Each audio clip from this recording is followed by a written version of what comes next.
Hey there. Welcome to another episode of Heart and Hustle, Visionary Healers, Movers, and Shakers.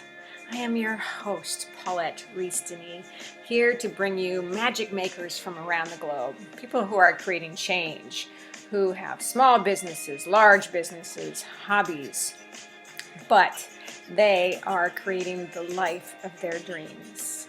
And that, my friends, is what living is all about.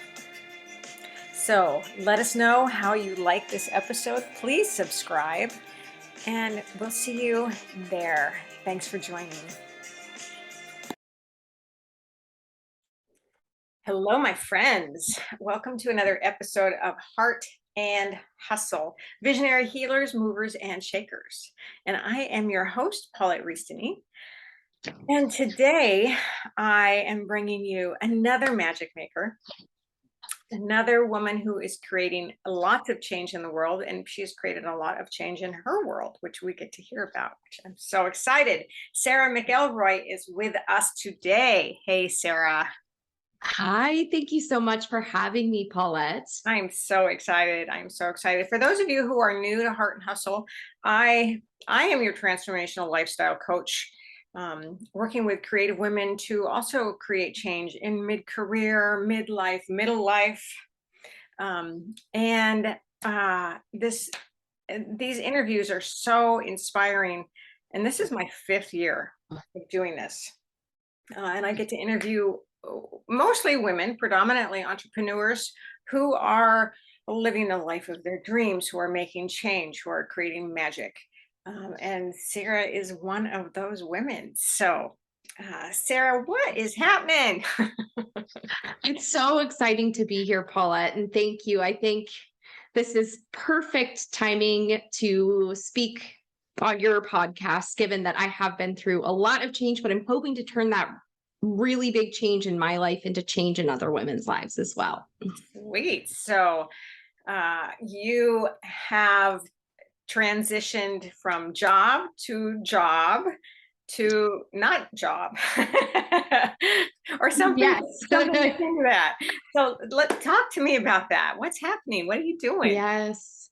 So I am or have been in the past kind of that quintessential corporate good girl. And we're talking going all the way back to being valedictorian of my high school. I always was, give me the playbook. I will follow the playbook to a T and I will knock it out of the park while I'm doing it. And so what happened over the last couple of years is that I was in a couple of different corporate roles. I was a CMO, a chief officer in Atlanta. I burned out really hard, as many women did at the start of the pandemic. And ultimately, my body started to show the toll of that stress. I was throwing up blood, had a couple episodes of that, and ended up getting shingles. So Oh, so not crazy. fun. Yeah. Yes, it was really a wake-up call moment for me, though, that I'd been working up to 20 hours a day between the job, and I was also finishing an executive MBA program at the time. And it was just this moment of finally like, Sara, what are you doing? Why are you putting yourself through this? So I left that job in April 2021 and then ultimately moved down to Florida for a new role. And I am doing a better job when it comes to managing work-life balance. I'm not working as many hours and I'm thinking, okay, this is going to be great. My burnout's going to heal, but it was not. And I couldn't exactly figure out why, but ultimately I realized that even though it's not just about cutting back the hours, the culture in the new job was really a very kind of old school misogynistic culture. And I was dealing with a sexual harassment situation that languished for months without being properly addressed. And after the burnout at the last company, it was just like a paper cut on my nascently healing burnout wound. And ultimately, I realized I had to walk away from that job too. And so that kind of set me on a new journey of being an entrepreneur. And so well, first of all, I'm so happy that you have been able to do that. To Thank have you. the courage, the strength, the confidence, and maybe it didn't feel quite so confident at the time, right? Not so much, if I'm totally honest, but thank you. Yeah, and because so many women are so afraid to take those steps, right? Yes. Um, It's so hard, especially as women, the way that we've been conditioned. If you look kind of societally, and the expectations for us are to be caregivers and to be thinking about others' needs before ours, people pleasers. We have these deeply grooved in beliefs mhm, that can hold us back and keep us from doing the things that are truly right for us. And that's what I think, ultimately it was, of course, the pushing myself and the stress that was manifesting as these physical ailments, but it was also the nudges that knew within me that I wasn't doing the right kind of work for myself mhm. anyway.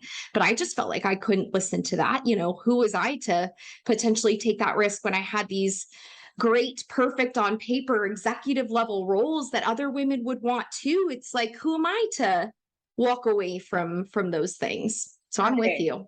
the American dream. Right, right, exactly. That's Who right. who wrote that, right? It's an amazing thing, and that was part of that wake-up call for me that was like, okay, I executed the playbook perfectly, Mhm, and mhm. now I'm here, but I feel more discontented and hollow than I've ever felt before. So, what does this all mean? And I thought, at first, as many women do, I turned that sort of confusion inward. What's wrong with me? Why am I not happy? What is it that I need to fix about myself? And of course, as with many of these journeys, there was a lot of inner work to be done, but it was more so that I needed to look outward and be like, whose dream was that anyway? Was that Mhm. really mine? I just thought that's what I was supposed to do. So Right. I'm with you there.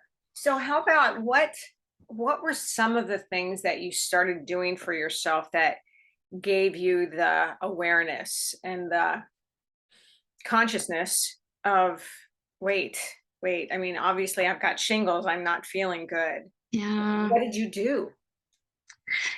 It's been really amazing that all of this has come at the same time that I have been exploring more holistic healing and even Mm, spiritual type of modalities, as I know with many women that can be the flywheel that really sends their progress into more of kind of like a quantum leap, and that's the way it was for me. So it's in my work life, I'm climbing the ladder, and I'm getting exactly where I'm supposed to be, and that's all working out just fine, but I'm stagnating personally.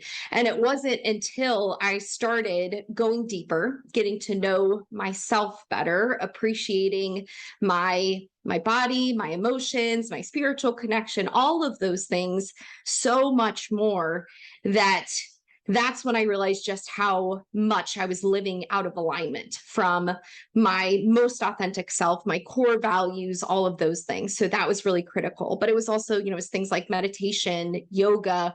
I did a week in Peru doing a wellness retreat.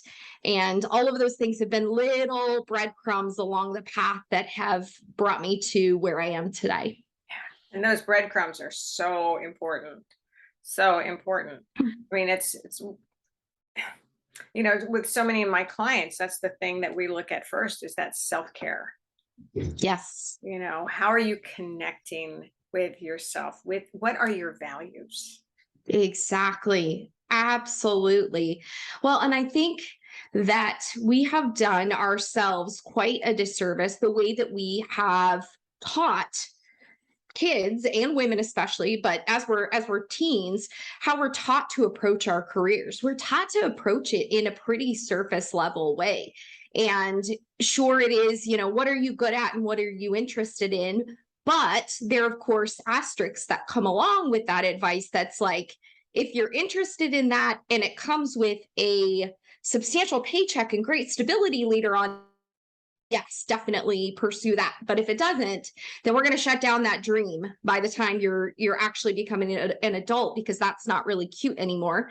It's adorable when a precocious 6-year-old says that she's going to be, a singer, astronaut, marine biologist, or whatever it Right. is. And granted, of course, there is a dose of groundedness that needs to come with these things, but we're taught to really stop dreaming and pursue from well-meaning adults who are, of course, trying to save us from broken dreams and paltry paychecks. And, we know in their hearts that's what they're hoping to protect us from.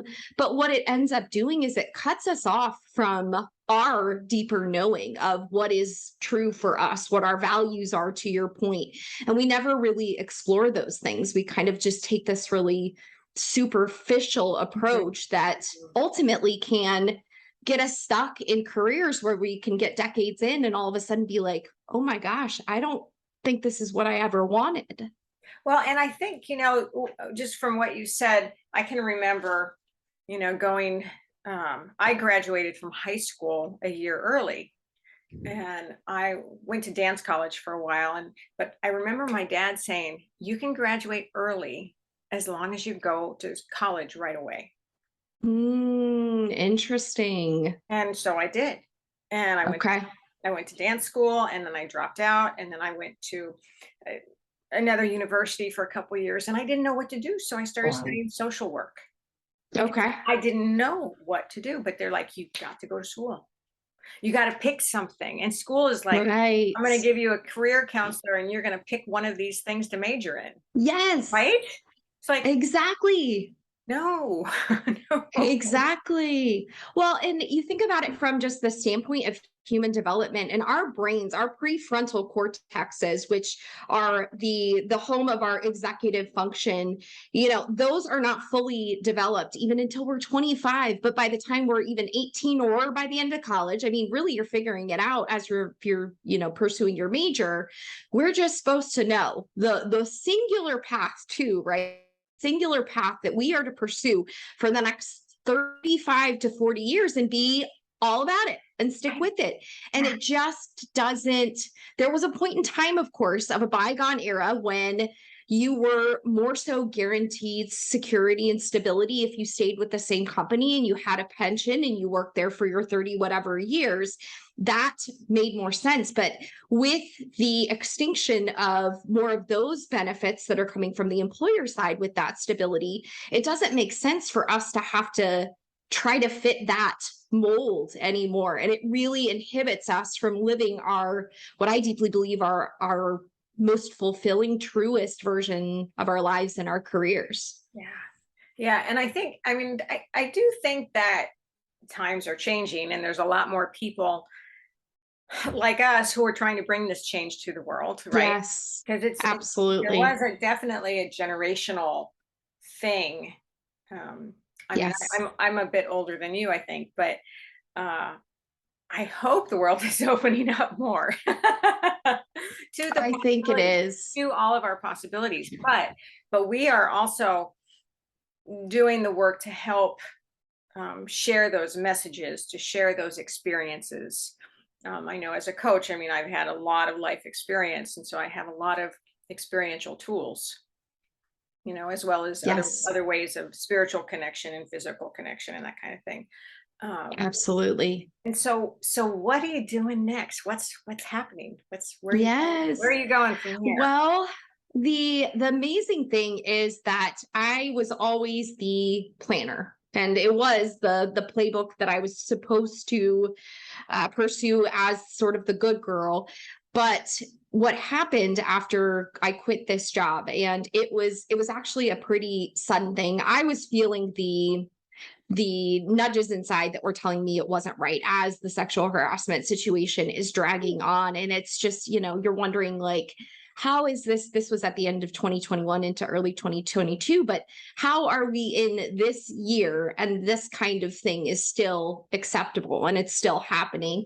And Right. one of the comments was even overheard by HR, and it was never fully investigated for months. And then the investigation comes back, and it's such a cursory check the box investigation that they did, that they put an hour on my calendar to give me the readout from the investigation results. And the HR woman clearly had been, at least in my opinion, right? I don't know on the side, but to me, it seemed like she'd been prepared by legal and had 10 bullet points that she read back to me in all of 4 minutes. And there was really no new news or information coming out of it. And it was just like, okay, I've been sounding the alarm for months. You all know that something has to be done, but clearly this is a performative exercise. This is not really to elicit longer term change within this organization. And I was done. That night. I typed up this really just almost blistering anti-harassment resignation letter on behalf of all of the women in that organization. And I took my laptop in the next morning.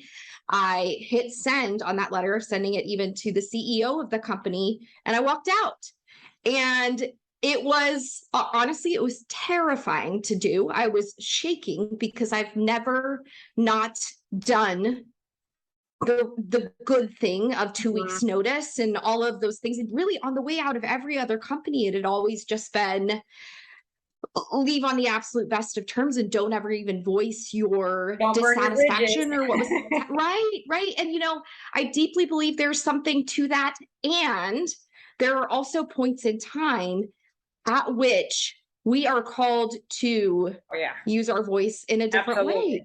Absolutely. Yeah. I mean, I don't know that situation or what other people in that workplace are going through, but that you stood up for yourself is an inspiration.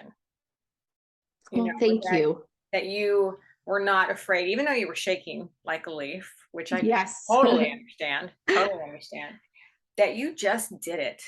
It's just, just like, fuck you.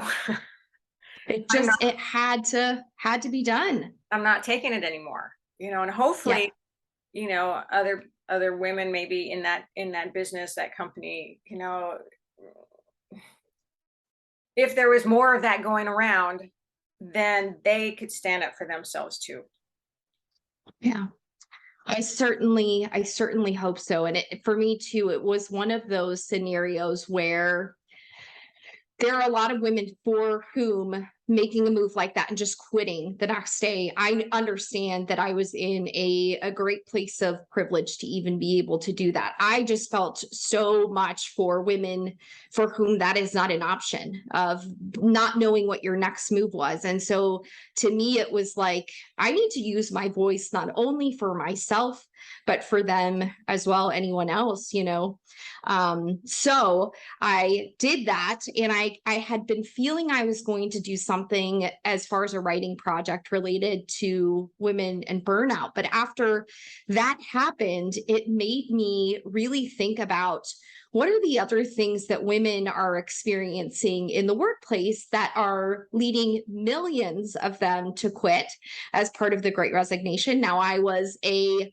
card-carrying 2-time member at this point, but there were also, many women, many women out there. And so what came out of that shocking, extremely painful, challenging situation in my life has set me on a new journey, because I started interviewing women from the Great Resignation and capturing their stories and understanding what was leading them to make change. And now we're seeing too, the numbers have come out from a recent Deloitte Global study or a survey that they did, and they connected with more than 5,000 women globally, and 50% of women plan to quit their jobs within the next 2 years. And that number actually spikes up to 90% on a 5-year horizon. Only 10% of women plan to be with their current company in 5 years, which is a sound the alarm situation, in my opinion, as far as what is happening in our organizations, that so many women want to leave. And the number one reason cited in that survey was burnout. But it also then becomes, this is a moment of reckoning. We are seeing a full-scale renegotiation and shift of how our careers fit into our lives versus the other way around. And so many women are awakening to that right now, which makes it a really potent time. Very potent, and definitely, I mean, this is the time. It is. There's so many It changes is. going on right now out there. I mean, through, I don't want to get into all of that stuff, but all that I stuff. hear you. I'm picking up what you're putting down. Yeah, all that It's a stuff. very interesting time to be a woman with progress made, progress changing and going in another direction. And then all compounded by the last 2 years and women juggling the responsibilities of work and home, and then having trouble getting childcare, virtual schooling. I mean, we're talking just this is like, these are the fault lines, in my opinion, of the earthquake that has been the Great Resignation. And what you see is that as tectonic plates shift and rub up against each other and the pressure builds, eventually there's a full-scale crack. And that's what's happened. We've seen, this is the earthquake moment, in my opinion. I love that so much. I love that whole earthquake mention, and putting it all into that. It's so good. It is. So good. I hope everyone out there is listening deeply to this conversation. It's so good. And I love listening to you talk about it. Are Thank you you. doing more speaking? Are you, what's your focus Yes. next?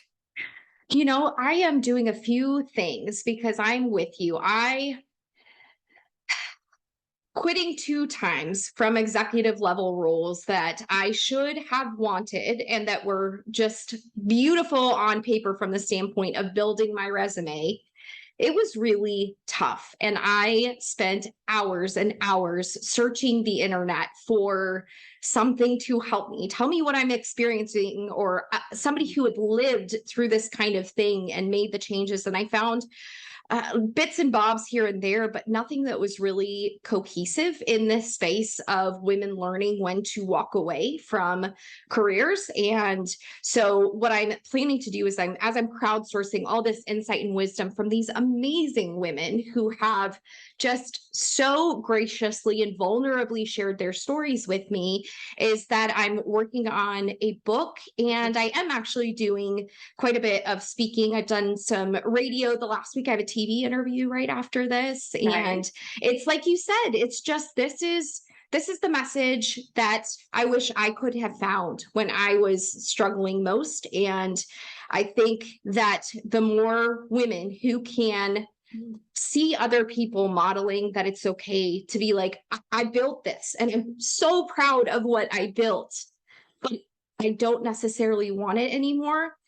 That can be okay, because I think we carry a lot of that guilt that you should just be grateful.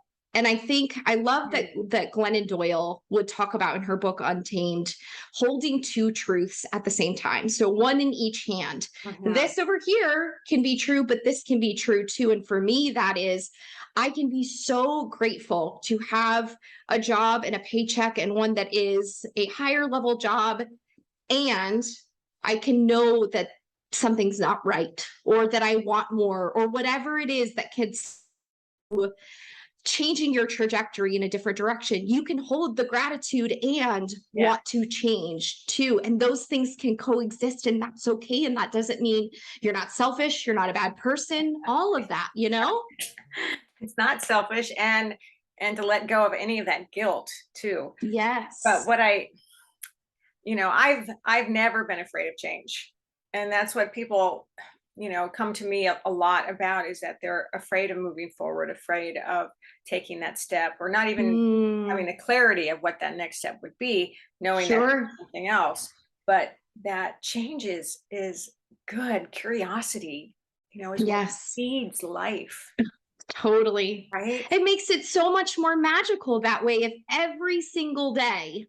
And that's the way I had it planned out, because that's the way I thought I was supposed to. But knowing what is going to happen to come every single day for the next however decades, you're missing out on so much magic and Yes. beauty that Yes. comes when you are willing to surrender what's no longer working and to say, I'm going to take a step in a new direction on a journey that I'm not sure where it's going to lead. The uncertainty is really super scary, but I'm going to let it unfold because that's a gift that I'm going to give to myself. And ultimately, I think when we give that gift to ourselves, we then give that benefit of us showing up in our authenticity to the rest of the world, whether it's we're showing up at home in a different way because we're more engaged and fulfilled and we're happier and we're not burnt out. Or if you look at the impact that many women who walked away from big opportunities in careers that seem to be, perfect on paper, have now gone on to create their own companies or lead bigger companies through huge transformation. Imagine if those women hadn't walked away. We give a gift when we embark Absolutely. on this new journey. Yeah. And I think that's everybody's role in life, is to have some sort of gift. We all Yes, have something to offer. agreed. And we Definitely. all need to live full on and experience that thing and be able to share it. And it can change. It can change daily. Yes. You- Yes, exactly. It can. And like recognizing there are different seasons in life too. And that does not fit into that original old school paradigm of choose that one career for the rest of your lives, is also knowing that there are different seasons and what worked.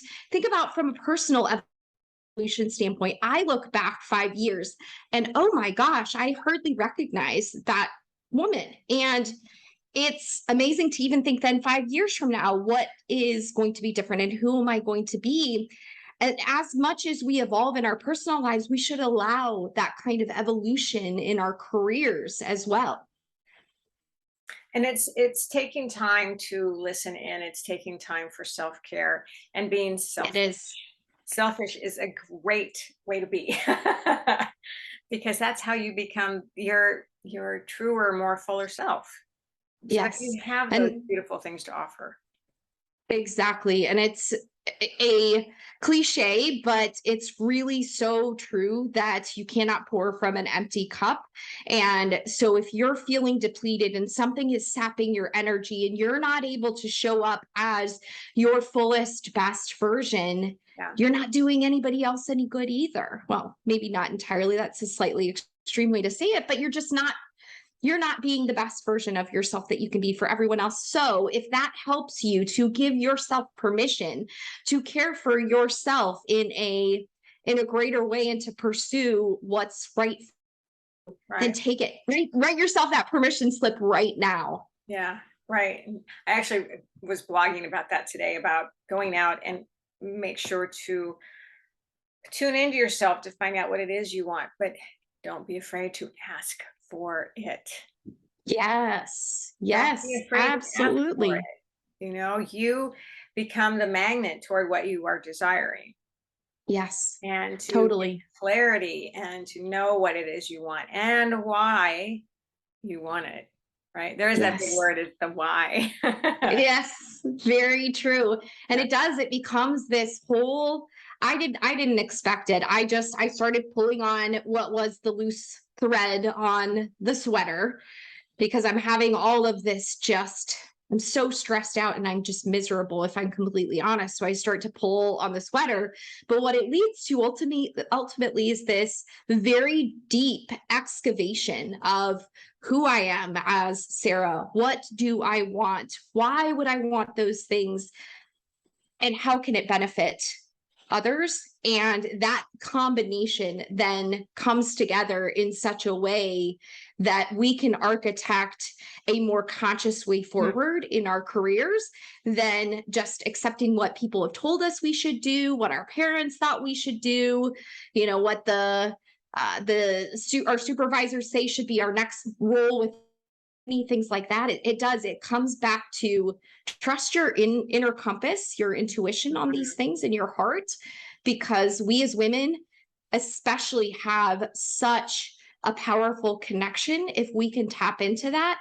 And that's where you should be leading from versus outward in. Yeah. All right, that was a perfect way to end this wonderful conversation. And so, everyone out there, please, listen to Sarah's words of wisdom and her experiences. And again, thank you for standing up for yourself and for moving through those. I was thinking from resignation to recognition. You know, Yes. and Yes, recognizing absolutely. yourself, but also recognizing how you can help create change in the world. Exactly. Most definitely. Thank you so much, Paulette. I love that you do this too. And you are being that spark for so many others out there to do this work and to find their gifts and shine their lights. Oh, well, thank you for that. And so, everyone out in Heart and Hustle Land, make sure to check out the blog for all of Sarah's connections and more information about how you can reach her and also reach me. You can please subscribe to Heart and Hustle and leave a review if you like it. Connect with me if you want to talk with me. And have a blessed week. And until we meet again. Mwah.